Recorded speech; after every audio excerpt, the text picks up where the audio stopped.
Joining me now, I have Richard Goodstein. He's a former advisor to President Bill Clinton and Secretary Hillary Clinton. Good morning to you, Richard. Thank you for your time. Sure. I mean, it's a pivotal moment in this Epstein saga. First off, have you been in contact with the Clintons leading up to this? And if so, how are they feeling? You know, the lead up, your question suggests this is on the up and up, and it's not. Look, first of all, there's no precedent for having a president or first lady be required to appear under subpoena before Congress. It's unprecedented.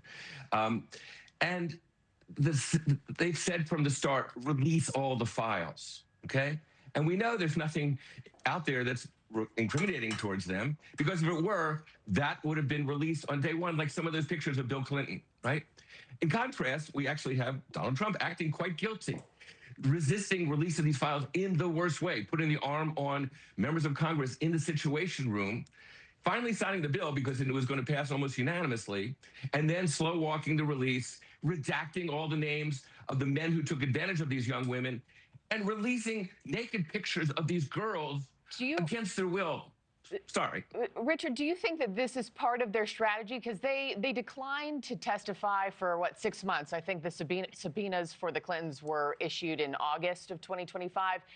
They said no for a long time. Do you think part of their strategy in saying yes was to make it about Trump and to eventually, hopefully, put him in the hot seat and say, you know, you can't say presidents are off the table here because look at us? Right. So they said no because they, like every other witness in their shoes, has basically complied with the House by issuing a signed, under oath statement about what they did and did not know. Okay? That's what they were prepared to do. And again, as I said, there is no precedent for this. They finally said, fine, have your fun. It's the waning days of a Republican majority. You want to, try to dirty up the Clintons?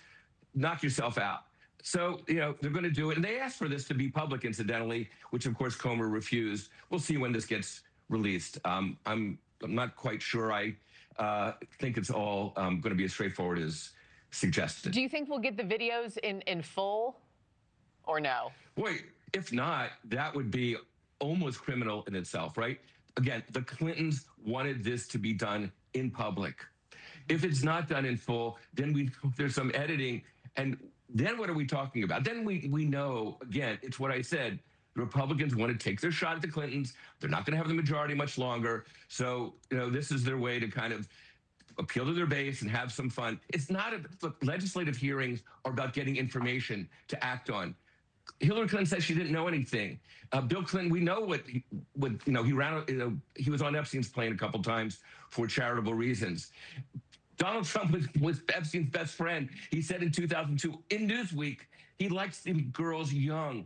I mean, this is not really a straightforward proposition here. Sure, but today is about the Clintons, and I know that I'm sure you read this article in the New York Times calling this the latest stand by your man moment for Hillary Clinton, and that she's still stuck in the awkward position of answering for her husband. I mean, a top aide to her spoke out saying she should not have to suffer this last indignity.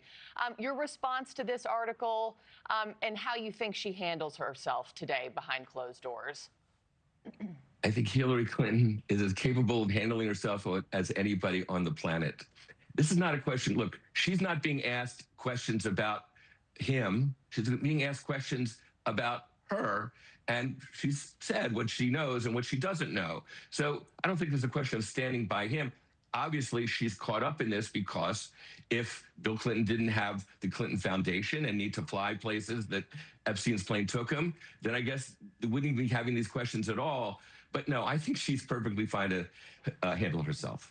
Richard Goodstein, thank you so much for joining me on such a big day. Appreciate your time, as always. Thank you for watching. Subscribe below and download our NewsNation app right now on your phone, and you will get fact-based, unbiased news for all Americans.